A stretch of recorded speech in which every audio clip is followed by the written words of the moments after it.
শাক বাছো, শাক বাছো।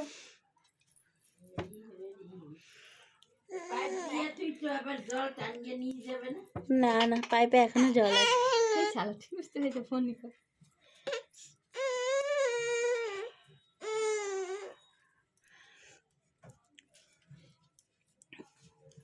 শাক বাছো, শাক বাছো।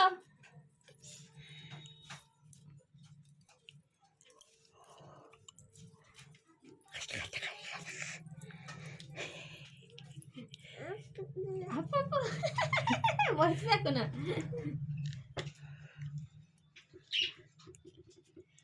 দিয়েছে ঘন্টা ময়লা। হ্যাঁ, মামি নেই না? না। আমি গেছি বলতে পারি কি হাসপাতালে হাসপাতালে গেছে।